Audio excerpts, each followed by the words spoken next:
So are you working down in London? Yes, I have. What did I do this morning? God, I can't even remember. Did something this morning. I got something to record for the World Service tomorrow. We're live now. Okay. Hello. Hello. Good to be here. It's Mandy. I'm excited. We were just speaking off air about the fact that I call you Mandy, and yet this is advertised as Kit de Waal. I'll let you explain why I call you Mandy. It's a very simple, straightforward reason, but I'll let you explain. Absolutely. So, Kit de Waal is a childhood. Well, Kit is the childhood name, and it's the name that I used when I started writing. Well, when I got published about 5-6 years ago. Excellent. So yeah, I think that's when we first met. I believe Yes. about was it 6 years ago? Because it was prior to you being published. Absolutely. Yes. Yeah. So you were writing your first book then. Yeah, I think when I met you, I had just started to try and sell it, try and get an agent, try and sell the book. Yeah, and I think this is like you're one of the people that I respect most. I think because I've seen the journey that you've been on, and what I always admire about people is work rate. And when we're talking about work rate, you are one of the people that I automatically think of. So I'm sure on a lot of the podcasts that you do, a lot of the interviews, success is talked about a lot. What I'm going to pick your brains on today is the frustration, the discipline, the attitude needed to see success, not only in writing and in publishing a book, but just in any area. Because I believe there's a lot of commonalities in success, and Yes. a lot of setbacks in all those. So we'll talk a little bit about that. What I really want to know, though, is this your most important and biggest interview that you've ever done? By far, Alex. I mean, nothing comes close. This is it. Yeah. Thank you. That does my ego the world of good. Thank you. And then another thing that I wanted to know before we start chatting is the Remarkable. How are you getting on with it? I love the Remarkable. What I love about it is that I don't feel it's precious. So any writer will tell you, pen and paper, in fact, notebooks are really, really precious. So if I get a new notebook, I'm always thinking, oh my God, I can't start it. It's too beautiful. With Remarkable, you've got that feeling every time you turn it on. I absolutely love it. It's great. Thank you. Oh, yeah, I still haven't. I'm not using mine. I don't use it. I've got a pen and some paper here. I can't No, move away from pen and paper no matter what. Even when I'm no, traveling, I still take a notebook instead of the Remarkable. well, I haven't got it with me today, but that was because I was so tight on space because I had to pack a bag. But normally I would take it with me because I think it's more useful. It's great. So you're in London working, I assume? Yes, yeah. Cool. I've What are got you to up to now? do a recording tomorrow for the BBC World Service on Malcolm X, when Malcolm X came to the UK in 1963. In fact, it was 9 days before he died. And I'm doing a documentary for the World Service. Well, for the BBC, they'll sell it to the World Service.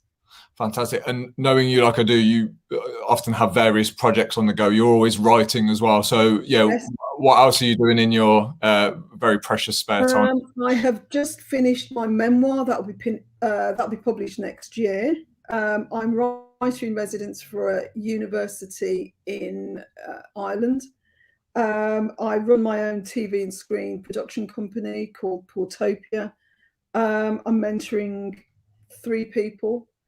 I am a trustee of an organisation called Listening Books, which is audio books for people that can't hold a book or people that can't read. People feel vulnerable about reading, so we provide free audiobooks for them.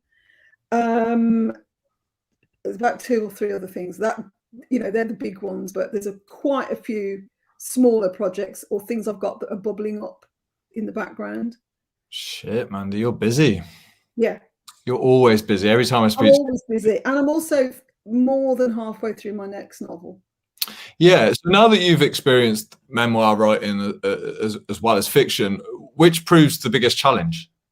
Oh, by far the memoir. Yeah, I I thought. thought the memoir would be a piece of piss. They said, do you want to do your memoir? I'm like, yeah, I know the plot. Do you know what I mean? I don't have to sit down and think, does this make sense? Because I know it. So I thought it'd be funny and, I'd just churn it out, rock it out, throw it away, start on a book. Oh my God, so hard. I had to regurgitate some really difficult things from my childhood. I thought they were funny. They're not funny when you fucking write them down. No, they're not funny. I was really hungry. That sounds funny when you tell your friends about stealing food. It's not really funny when you get into it. Loads of things that I thought, you know, I'd always sort of told us anecdotes about how poor we were, how difficult it was, the racism we experienced being half Irish, half black. I just thought this is going to be a romp, you know, this will be ho, ho, ho. Oh my God, I had some really shit times writing that book. I would never, I only went up to 21. So it was, you know, my life story from 0 to 21. There's no way I'm doing the next bit. No way. It was too traumatic. So is that the memoir complete? It will end there. It will never go past 21. Yeah. Also, if I went into my adulthood, you then start writing about people who are still alive. Like, I've got an ex-husband, he's the father of my children. I'm not going to write a memoir and slag him off. I'm just not, ever. He's their dad. So I've either got to not be truthful or not write it. And I would rather not write it. Yeah, for sure. Because I've never really thought about it that way. Like you said, that you know, the plot's done on a memoir. You don't need, yeah, which is, I guess, in your fiction work, that's what you spend most time doing, creating plot. Except that if you think about it, how many versions of your life could you tell? You know, you could tell, anybody could tell 5 versions of your life. There's the, you know, oh, poor me, we were really poor, lots of racism. There's that, wasn't it great being one of 5 and having, you know, having a laugh. And there's another, you know, there's 5 others. And you ask my brothers and sisters, they've got a different view. So you do actually have to pick the incidents from your life that make a narrative. So I have picked incidents from my life that tell a certain story. You know, you could choose different incidents and tell a different story. Yeah. Did you have any battles with, you know, why am I writing a memoir? Like, you know, did you ever question why you were doing it? Yeah. I mean, I was like, my fucking ego is what got me here. You know, oh, a publisher approaches me. Oh, you're great. Do you want to write your memoir? Yes, I do, like a film star. So that's ego. That's pure ego. And then, you know, I'm writing some incidents that where I was having a really bad time, taking too many drugs, fucking about, off my tits, you know, poor, a mess. Let's just call it a mess. And for me to write authentically about those incidents, I've got to go back there, place I don't want to go back to ever, ever, ever. And then I'm sitting there typing away, crying, thinking, you asked for this. You thought you could do it. You thought it'd be a laugh. So if it's hard, there's only me to blame. So yeah, why was I doing it? I'm still not quite sure. What benefits came from it? If they were all the challenges, was there anything therapeutic to it? Did anything release? Did you feel like I've got this shit out of me now? Or yeah, I mean, you know, revenge is a dish best eaten cold, and I did get revenge on Jehovah's Witnesses. I was brought up a Jehovah's Witness, which was very, you know, Jehovah's Witnesses is a cult. It's a very damaging cult. So I fucking handed it to them. Oh my God, it was so sweet, so sweet. So that was a tiny. They say you should never try and get your revenge. I've got my revenge. Also, one of the good things that happened is that I've got 4 brothers and sisters, and when I finished the first draft, I sent it to them. And like I say, there's some top things in there. So I sent the first draft to my brothers and sisters, and I said, look, this is what I think happened. You're going to think something differently. So if there's anything I've said that you don't like, if there's any incident in there that you feel is shameful or embarrassing or untrue, you just tell me the page number and the line number and it comes out. You don't have to justify it. You don't have to say, oh, I think. Just say page 74, line 6, and it comes out completely. I'll never try and persuade you to put it back in. So I sent it to them thinking basically I could end up with like 10,000 words if everybody objects to something. And all that came back was 2 words. One sister didn't like 2 words. And that was massively great. It was really sort of a good thing for me in that I knew I hadn't made it up. I knew I hadn't painted anybody in a bad light, even my parents who were shit. I had been fair to them. You know, they were two very ill-educated immigrants, both of them not good parents, but I'd never wanted to chat on them. So all I did was try to be fair to them as human beings first, and my parents second. So I got that right, because my brothers and sisters were all like, yeah, great. Like I say, 2 words had to come out, and that was it. So I'm really interested now, especially when you're presented with a difficult challenge such as a memoir. Something we talk about in the Better Man, you know, is how to improve focus, because there's so many distractions. Like, you can easily be distracted through your entire life. When you're setting yourself up to write a book, whether it's challenging or in flow, like, yeah, how do you manage to discipline yourself to do that? Do you have regimented times where you're like, I'm writing whether I want to or not, or do you go more with a flow of, I feel creative and therefore I'm going to write? Yeah, I don't write if I haven't got anything to say.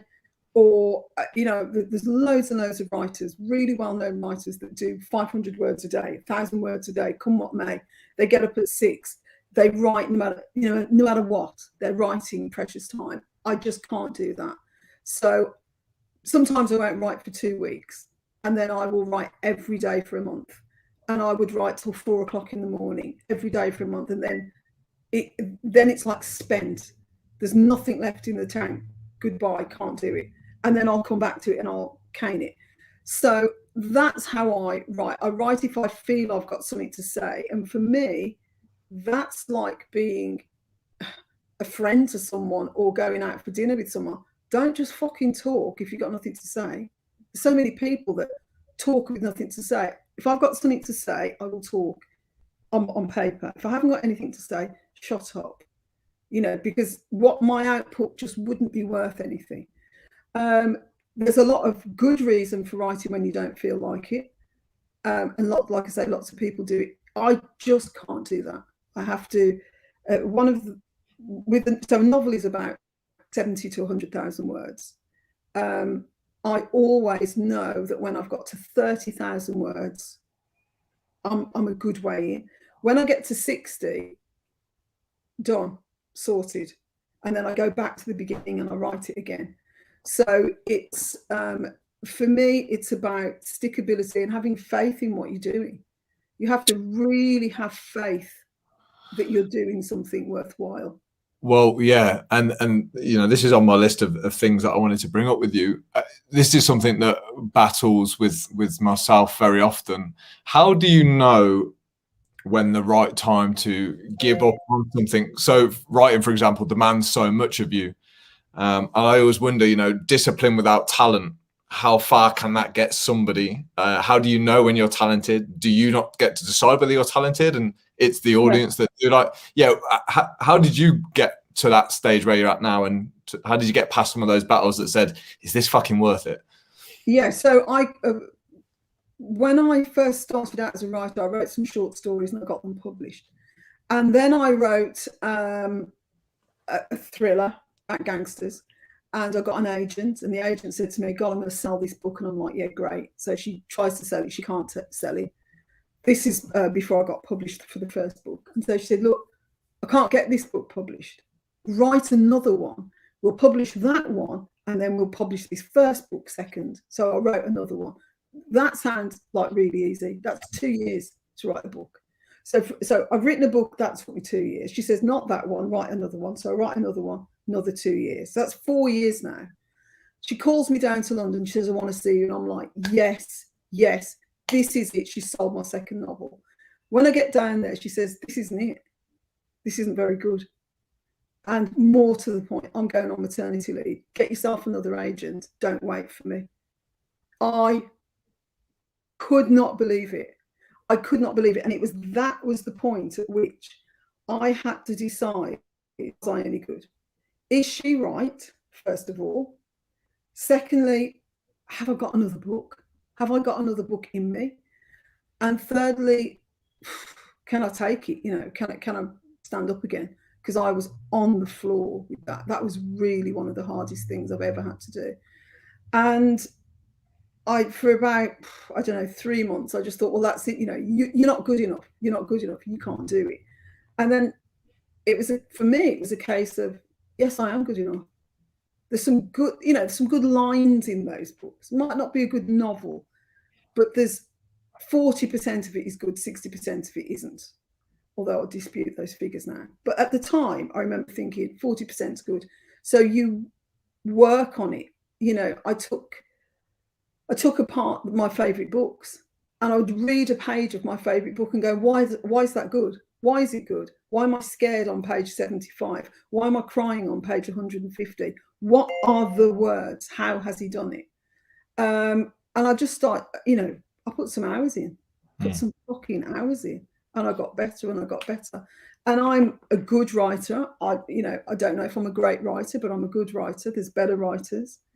And to come to your question about what gets you further, talent or grit, there's lots and lots of studies about which gets you further, talent or grit, and it's grit. There's lots and lots of mediocre writers that are really, really well known and make a lot of money out of it. And I have got very talented friends who, for whatever reason, maybe they haven't got the stickability, maybe they haven't had the breaks or whatever, and they haven't made it. Grit is so important, really, really important. And I'll say more important than talent. Yeah, I'm guessing when those two are combined, when you've got, and again, I don't really know what talent is in the writing world. Like, I think that's a hard thing for me to recognize. Maybe you can help me with that. But I'm assuming that, yeah, when you have the disciplined person alongside the talent, yes, have you fantastic. That's the best. And, you know, that is the best people. You know, they're the best people. I know that most of the people listening today are blokes. So if you take somebody like Paul Gascoigne, you know, footballer, really, really talented, beautiful player to watch, completely undisciplined. So he had all the talent. He probably didn't have the grit. He didn't have the stickability. He couldn't stop drinking or gambling, whatever it was.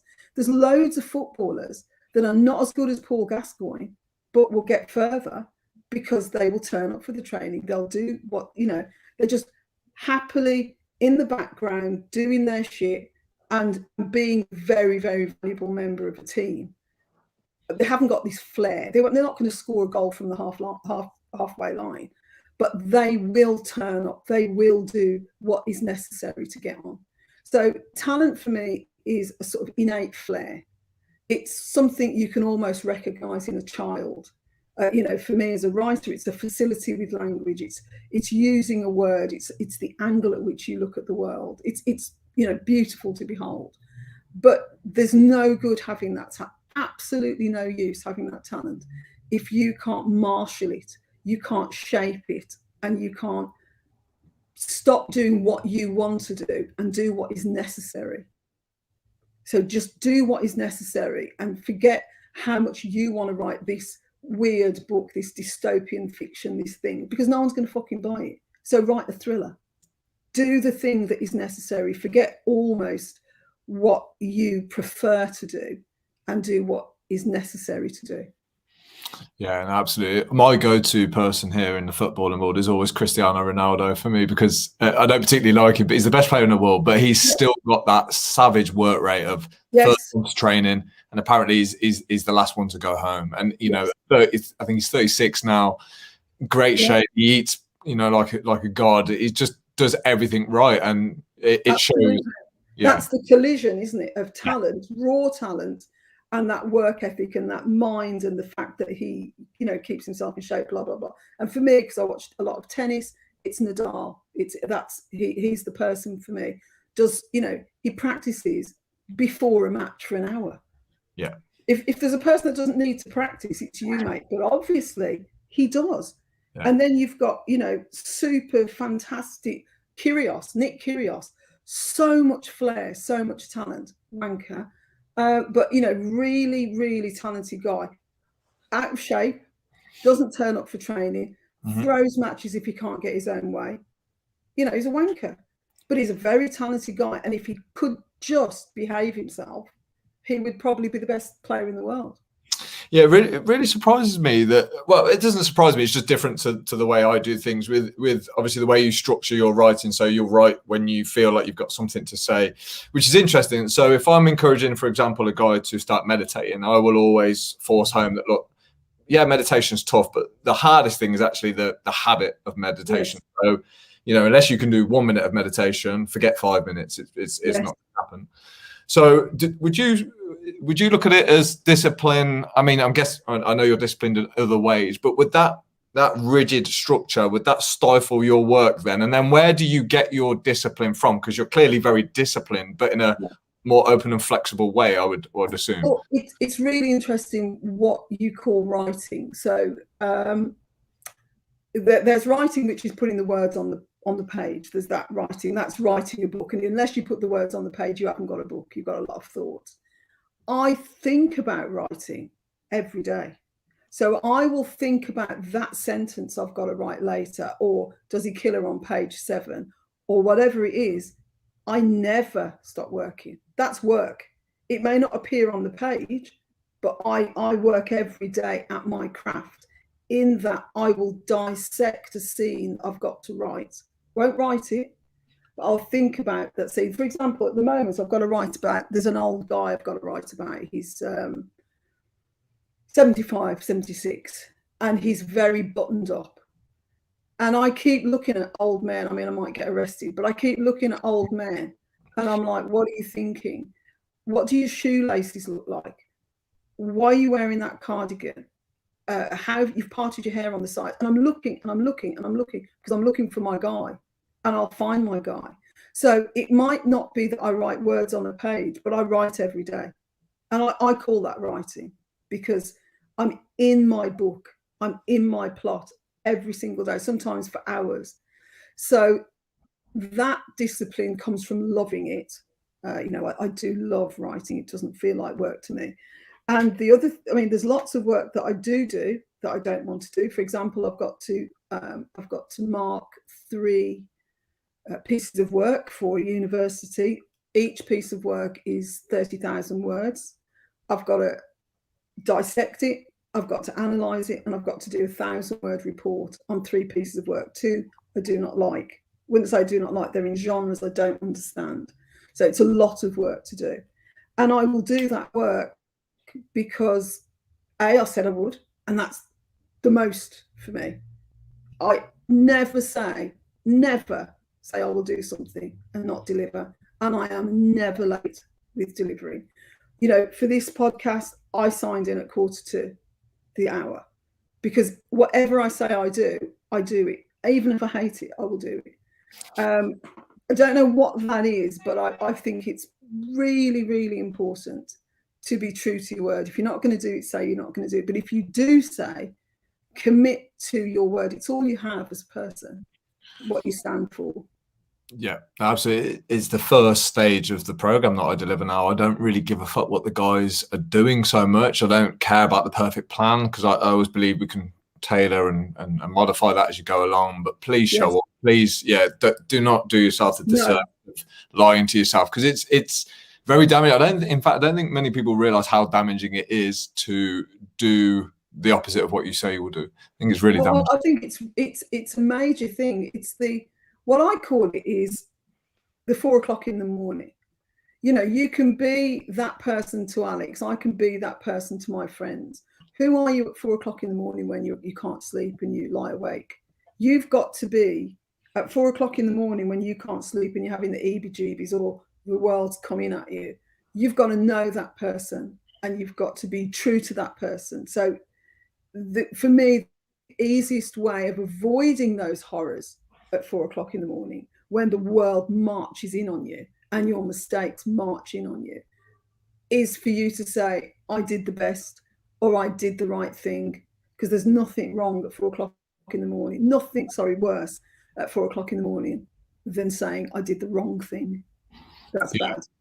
Yeah, well, they say the only thing that can torture you in life is your own conscience, right? Your self-conscience. Yeah. Did you train these things then, Mandy, or have you been good at them for a while? So that that attitude that you've got there, is that something you taught yourself to do, or is it something that was installed in you? Well, I suppose one of the very few things I can thank Jehovah's Witnesses for is the awareness of a conscience. So, the conscience is, your conscience can be badly trained for a start. You can true to your conscience, very, very true to your conscience, you can hate black people. But your conscience is clear about that. You don't think they're good people. You don't think they're as good as white people. And you are genuinely, hand on the Bible, think you are right. Now, that's, for me, a fucked up conscience. But that person's acting in accordance with their conscience. So your conscience has to be trained in some way. You have to examine. You can't just say, oh, I'm going with my conscience here, because your conscience can be fucked up. So you do have to examine your conscience from time to time. Make sure that you're not feeding it the wrong thing. Make sure that you have really explored the things that you believe, and make sure that they are commensurate with just being a good person. That doesn't mean to say this isn't a political thing, but just make sure that you aren't condemnatory of anyone. There's nothing worse than being condemnatory. There is nothing worse for the conscience than hatred. Nothing. So I think, I do have a conscience that's trained to examine itself. And my work ethic, I think, is part of being Irish. Irish people work incredibly hard, usually. My mother was a very, very hard worker. Also, I had fuck all when I was growing up. I had, left home at 16, had nothing, had nothing growing up, had nothing to inherit. And I knew that unless I wanted to be in a bedsit for the rest of my life, I would have to work, and I'd have to work at a job that probably I didn't like, which was right, to get what I wanted. And I think I just applied that to writing. It just so happens that I like writing. It's interesting what you just said. I was watching a documentary on some world dictators, and Hitler was the prime example. And I just, I'm a bit ignorant to all this, but I thought he would know he was an evil man. Yes. But he believed he was making the world better. Absolutely. He genuinely believed. So yeah, that makes sense what you said about, you can't always trust your conscience. So yeah, how do you even go about that then, separating your thoughts from, like, well, that my thoughts aren't me, I don't have to believe? And how do you deal with any of that shit that comes into your head that might take you away from doing what you think is the right thing?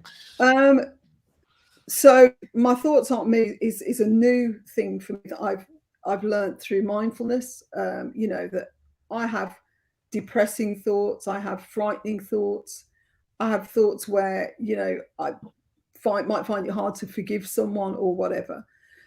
So it's about taking a step back from the emotions that drive you. I think we all know when we're being a fucking knob. We all know it. You in the moment you're really angry. I hate them, or they've done that to me, or she's a bitch, or whatever is going on. We all know when we're being led by the nose, by our our attitudes, and our emotions are getting the better of us. And I think sometimes it's having someone who will call you out on it. Have you got someone in your life that says, you're wrong? Yeah, they'll let you mouth off. Everyone has to mouth off. And then they'll say, yeah, but, or maybe you're being wrong, or, okay, I've heard what you've said, calm down. Whatever it is, it's about having those people in your life that will challenge you, call you out on it, tell you when you're being, a pain in the arse. And if you haven't got those people, be your own friend. Try and be your own friend, which means sitting down and asking difficult questions when you're presented with some behavior or some result of some behavior that is still painful. I literally just met my ex-husband about half an hour before this started, and we had a really bitter divorce. I have got, many, many things I would like to say to him. Are they productive? No, they're not. So we have a very polite meeting. I can leave him now and think to myself, what you do with your life is nothing to do with me. It's none of my business. It's taken a long road to get there, where I could sit down with him and have a cup of tea and discuss the children, which is what we were there to discuss. And then to walk away, and for me not to be churned up by that. And it took work, and it took examining, and it just takes effort, really.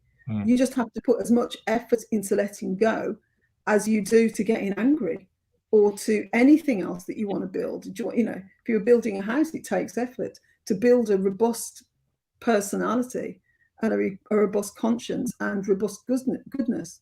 takes the same sort of effort. Yeah, I think this would be the concern. Obviously, you know, I work with a lot of guys who perhaps are unaware, in fact, of certain behaviors. So therefore, you know, it's hard to fix something that you're not aware of. But something that is a growing concern, and I think that stifles creativity as well, is the amount of easy distraction there is that can take you away from ever really looking at yourself.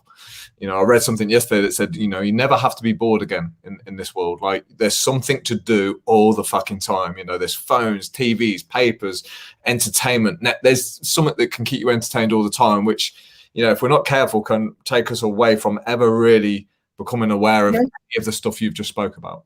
Yeah, it's an you know, it's anesthetizing. It sends you, oh, there's a pain there. You know, I've got a pain in my heart. You know, whatever it is, I've finished with someone. I've been demoted at work. I'm broke, whatever it is. So I'm feeling pain. I'm not going to feel that pain. And the way I'm not going to feel that pain is I'm going to put on something on the TV. I'm going to have a drink. Because I cannot sit with the pain. You know, what you want when you're in pain is an end to the pain. And the easy end to the pain is to not feel the pain. And boredom is an opportunity to feel pain, and you really don't want to do it. So you just anesthetize yourself. I know myself, because I'm single. I would dearly like to meet somebody. When I'm single and I'm at home and I'm feeling lonely, I work. And that's like having a drink. Sometimes I need a rest. Sometimes I shouldn't work. But there's nothing else to do. I don't want to just sit there in an empty room on my own. So I put the telly on, or I work and I do something really engrossing, and I turn around, it's 1 o'clock in the morning, I can go to bed.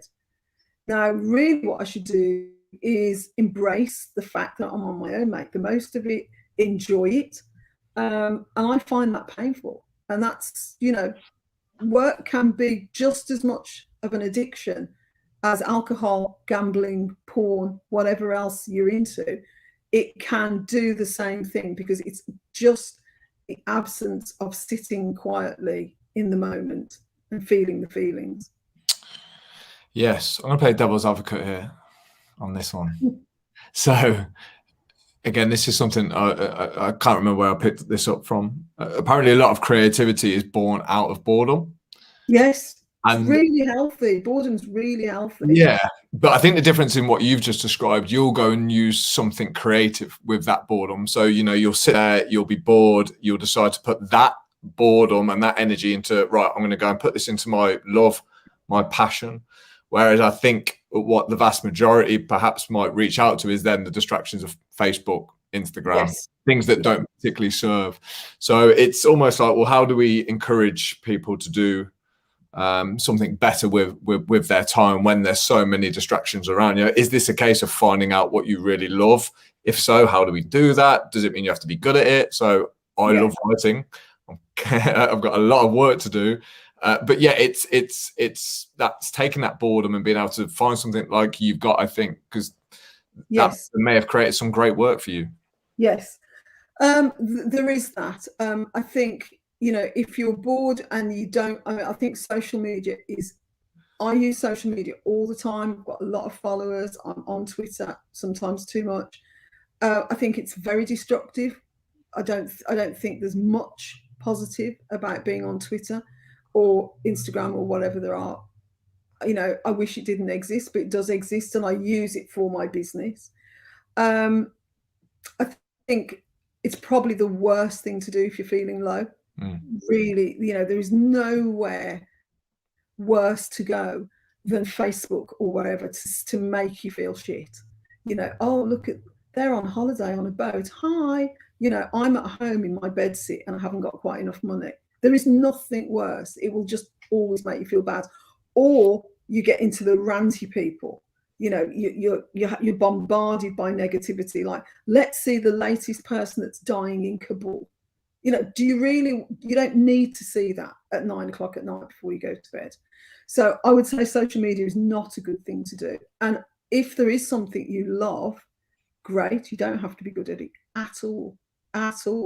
You have to enjoy doing it. And that can be hard to find something that you enjoy doing. You know, really, really a real challenge for someone who doesn't love writing, isn't creative, doesn't love the gym, doesn't love, I don't know, macrame, doesn't love football. You know, you find something or someone that you can spend time with, even if it's about something that you think you will learn to love, or do 30 things, do 30 different things over 30 weeks till something hits you, till you find something. I'd say the other thing as well is also, don't be ashamed of what you love. You know, if it's fucking stamp collecting and you like stamp collecting, but you think, oh God, it's a bit nerdy. So what? Do the thing that you love. Do the thing that you find interesting, and don't worry about whether it's cool, trendy, a bit embarrassing, nerdy, whatever. You know, is it train watching, plane watching, whatever it is, it only has to appeal to you. It doesn't have to appeal to anyone else. And I think there's something else that's happening a lot on social media now, which again, I've fallen victim to this a few times, even though I feel like I should know better. But there's one of the reasons I stopped promoting my business as a 12-week plan. You know, you've experienced working with me. I wanted to come away from that whole shutting down this time frame into such a small gap of saying, you know, you can master this in 12 weeks and then, you know, go and do what you want. There's a lot of writing book challenges going out there at part of a couple, but it's very much write and publish a book in 90 days. And I think sometimes we set people up for the instant success, and we don't, you know, because that's what people want in the short term. And I feel like that's quite harmful, because it never really, you know, encourages you to become a master at anything. It never encourages you to really do the work. It's saying either write a book in 90 days or boom, you're not a writer, kind of thing. Totally. And there's a lot of evidence to say that what we all have now with social media is shallow knowledge about 80 subjects. I know a little bit about Afghanistan. I know a little bit about Syria. I know a little bit about Brazil. I know a little bit about stamp collecting. And so you've got this shallow, puddle depth knowledge about stuff, and then you spout it off. Oh yeah, I can tell you about so-and-so because I read a post about it on Facebook. And really, for all of us, and what it used to be back in the day when you were trained with something or you had to look it up, you used to have a much smaller number of subjects that you knew about, maybe 3, with deep knowledge about them, because you'd bothered to investigate and because you were dedicated to finding out about it. Now we can have this soundbite, 3 seconds, 4 seconds, 12 lines, and we think we know a subject. One of the really interesting things to do is to get that deep knowledge about a subject. So you don't know 30 subjects, you know 3 subjects really, really well. And that is anti-social media. You know, you might find the links on social media, but it means you've got to read the article, go and do some other research. You can find anything on YouTube, you can find anything on Google, Wikipedia, but get some knowledge about something that interests you. It might be the Second World War, it might be football, and it might not be surface football. It might be a football. I'm going to find out all about that guy, or all about that team, or where that team is in the world. But do the work that gives you more depth to a smaller number of subjects, and that's satisfaction. It's not that scattergun. It's like if you have a friend and all you ever talk about with that friend is surface shit, and then the minute you want to say, actually, I'm depressed, they go, yes, see you later. That's what shallow knowledge is like. It's unsatisfying, dissatisfying even. It's not good for you, and it's just meaningless. You'll never get anywhere by having that shallow knowledge. So dig deep and go deep into just a few subjects that bring you joy or interest you. Yeah, no, absolutely. And this is exactly where a lot of my attention is on at the minute, because I believe there's a lot of, I think the art of mastery is starting to die, and it's now becoming more directed towards the art of success. And yes, what people see as success, well, let's get this done in this time frame, and then boom, move on to the next. yes. You know, especially ambitious people, you can easily fall victim to just being a goal getter, tick, tick, tick different boxes, and you never really become good at any skill in particular, and therefore you never really get the fulfillment of mastering something. Yes. This is why I love the analogy of the gym and getting into good health and staying there, because You know, it's like when you get a black belt in karate, guess what you have to do when you become a black belt? You do the same fucking stuff that got you to black belt. Like you have to continue to do that. And that's how you become a real expert in it. And I think everything you've said, I agree with. I think it's very easy to tap into thousands of different knowledge streams now, never really learning anything. Absolutely. And I think all it does is give you this, the ability to chat shit with people and know what's going on, or think you know what's going on, but we don't know the fullness. And I think it is a very, very similar analogy to any kind of sport that you want to do. Like I say, I follow tennis particularly, and Nadal, and he goes and does routine tennis practice. He will do serves for an hour. The man's a demon with a serve, and yet he goes and does serves. He does the same thing in practice that he was doing before he was famous, before he was, one of the best players in the world.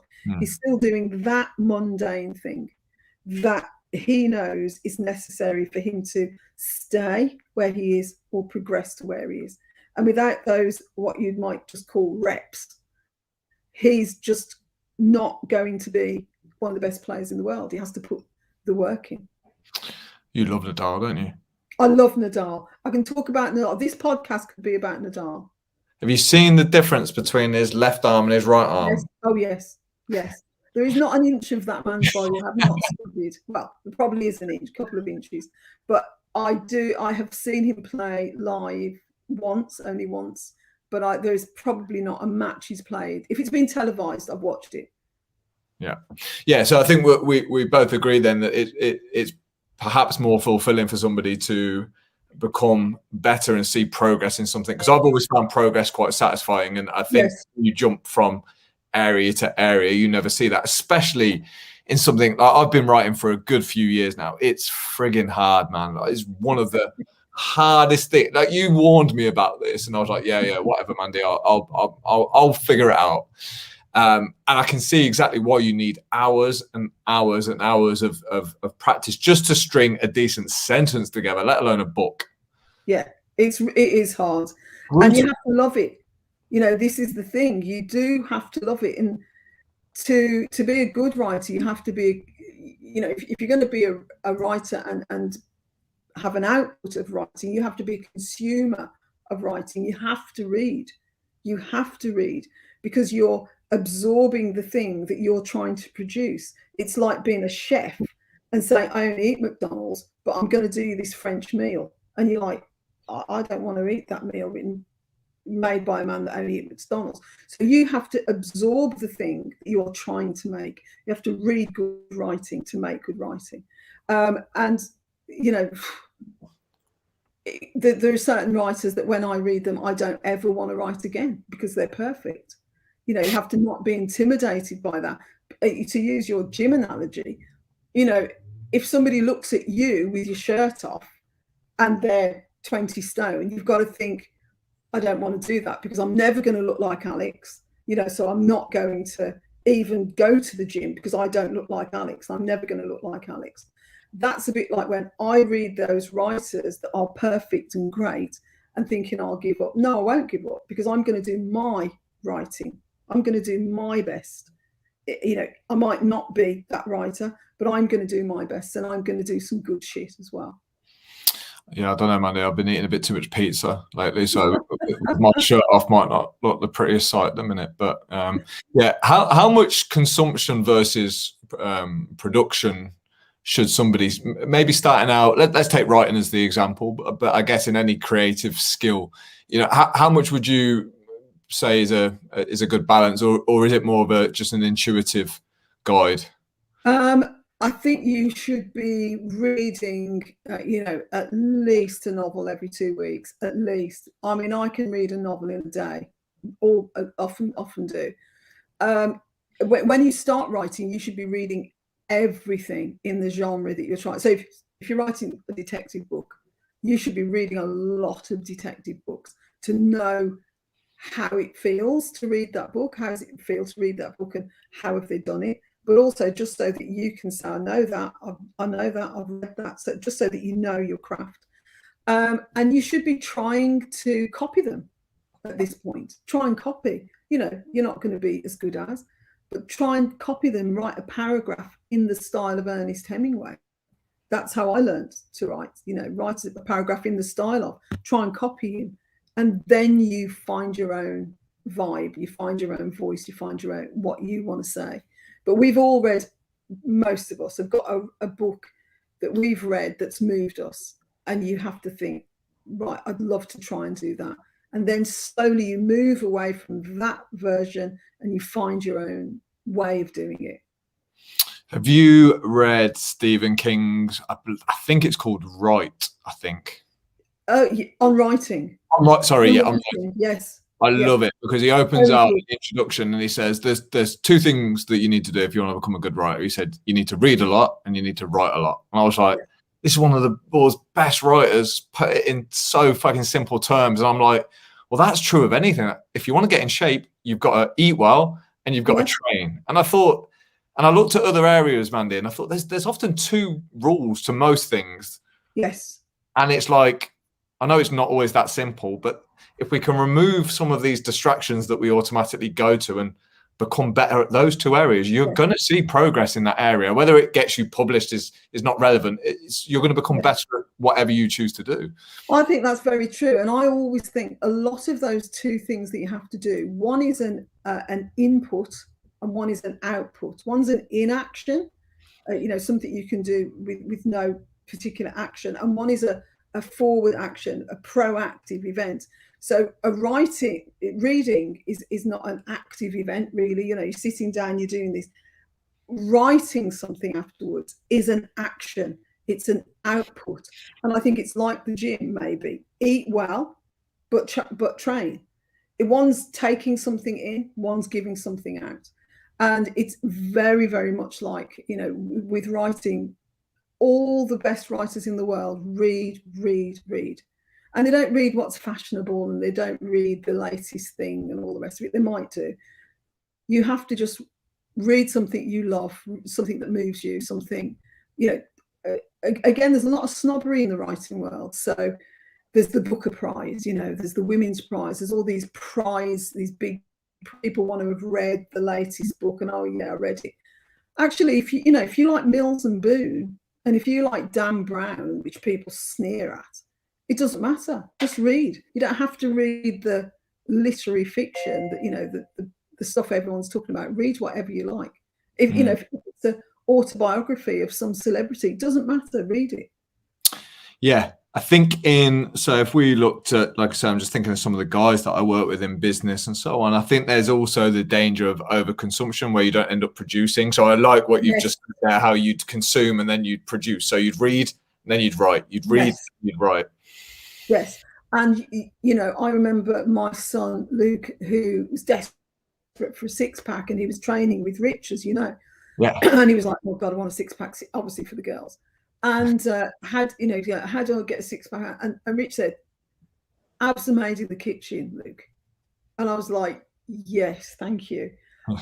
Because it's, you want the thing without doing the work. Luke wanted to just have the six-pack, but he wanted to eat donuts and pizza. And so that input was going to affect his training and his output. You have to have the right stuff going in to get that thing that you want at the end. Yeah, well, I met Mr. Jeff Thompson this morning for a cup of tea, and I mean the guy's next level. He blows my mind every time. But he's huge on this. Like, he built his whole reputation on this concept of palate, of like, you've got to be careful what you ingest, not just what you eat or drink, but what you listen to, who you listen to, and he's huge on that being the first stage of defense. And if you want to be creative, then you can't be creative if you're so easily influenced by everything else and pulled off all different directions by different distractions. And yeah, I think, like I say, with social media being so accessible and with its promises, like the six-pack for Luke, it offers us this, it shows us a glimpse of this without ever really, declaring what's really needed. So like the book courses that I signed up for, like, no one really tells you how fucking hard it is. They just say you can get a book in 90 days. We miss that essence. Absolutely. And it's utter bullshit. Of course you can have a book in 90 days. You can have a shit book in 90 days that no one wants to publish, or you have to pay to publish. Do you want to have a good product in 90 days? Do you want to have 10 pages of really good writing, or do you want to have 200 pages of shite? And that's all you're going to have in 90 days. I know, but here's the shit thing, Mandy. I fell for it again, and I know better. I know better. But I just felt, you know, sometimes it's like, well, week 1 will get your message and tone. Week 2, and that sounds so fucking easy. So great, so great. Yeah, and it, you know, of course, I have every sympathy. I cannot tell you how many quick fix diets I've gone. Oh, I mean, I don't sign up for them because I do know better. But my God, I have a good old look, and I'm like, 12 drinks, have 12 drinks, and in 10 weeks you look like Christy Turlington. Do you know what I mean? It's absolute shit, but it's what we want because we don't want to do the work. But why do we go back there? Why if I already knew and you already know that diet's not going to work for you, why do we return to the solution that we know isn't the solution? Pure short-term satisfaction. Yeah. We do not look beyond that point. I mean, I don't know. It must be something to do with the human condition. It could be to do with energy. It could be to do with the fact that, you know, you just want that thing so badly, and you don't want to go through the very, very painful stages of getting that thing so badly. Yeah. You know, I wish I knew, because if anyone knows the answer to that, I'm very, very open to the answer.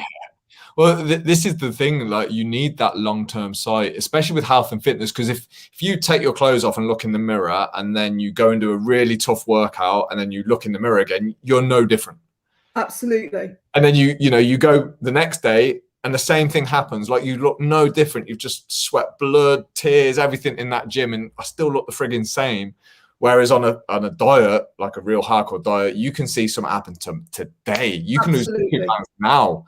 Yeah. And I think that always, or it regularly beats that long-term work, because, you know, after 45 gym sessions, oh yeah, I look a bit different. But there's a lot of patience to be had in that gap between 0 and 45. Absolutely, and it's exactly the same as writing, because if you want to become a good writer, you know, you can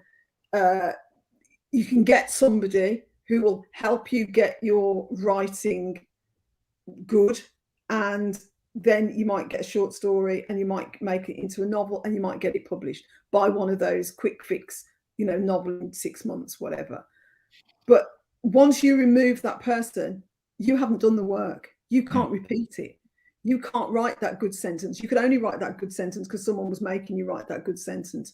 You haven't learned how to be a good writer, and you have to do the writing. I still do writing exercises still. You know, I will still do writing exercises because I need to sharpen that brain. I need to keep it, you know, ready. And I think what it is, when you want the quick fixes, you don't want to do the exercises. You don't want to, it looks like nothing. You know, I didn't write well today. I mean, I've had days when I've written some shit and I've got, you know, can't do it. But the next day and the next day, maybe I will. But everyone has those days when you don't do it, and you don't want that when you want. With the quick fix, it seems there are no down days, which is bullshit, because obviously there are, because all the down days are coming later. Yeah, when you're obviously, you know, you have the same distractions. In fact, probably more. Like you say, you still have to get, you know, your work out there and known. So you're involved in these social media platforms and so on. Like, how do you manage your own distractions? Because I'm guessing to produce a great piece of writing, you need to be in flow. You need to be in focus. You can't be checking your phone every 5 minutes. You can't be responding to emails. So what in particular do you do to just make sure that you're creating your very fucking best for that hour or two? So sometimes I will delete Twitter completely, just delete it off my phone. And that might be a week, it might be a month, because Twitter's my thing. I don't really get Instagram and I don't like Facebook, but I do go on Twitter. So sometimes I do that. Sometimes I go away for a retreat for a week. And in that week, I always say, right, I'm going to do 20,000 words. And do you know what I do for that week? I stare out the fucking window. And I don't do the work. I'm doing the work here, but I'm not doing the work. I'm not writing, but I will break through a plot problem. And that's way more important than writing. So the work I'm doing is mental work. I always think I'm going to write, and I never write. Do you remember when I went to that hillside place in Devon or Cornwall? Yeah. and I said to you, I'm going to write for 7 days. I've been waiting for this for months. I just got pissed on a bottle of vodka and check my phone. And I was like, I don't know why that happened, whether it was resistance or whether it's not resistance. Do you know what it is? You drop down. You're keyed up, and I'm going to do this thing. And sometimes you just drop down to a different plane, which I think is really healthy. It's about, there's this exercise by this Buddhist writing teacher. Her name's Natalie Goldberg. She wrote this book called Writing Down the Bones. And there's an exercise that is called writing with a rounded belly. And what it means is exhale, let it go. Let your belly go round. Stop holding yourself in and go from there, right from that place of exhalation, of letting go, of having a rounded belly. Stop keeping yourself taut and rigid. And I think that's what happens sometimes. You go away on these retreats and you just go, and there's no point trying to write. Sometimes you write. Sometimes you just go, fucking hell, let me let go of the reins for just a bit and do nothing. I bought 20 fags and a bottle of vodka and had a great time. Didn't do any work. You know what? I really don't think that's a bad thing.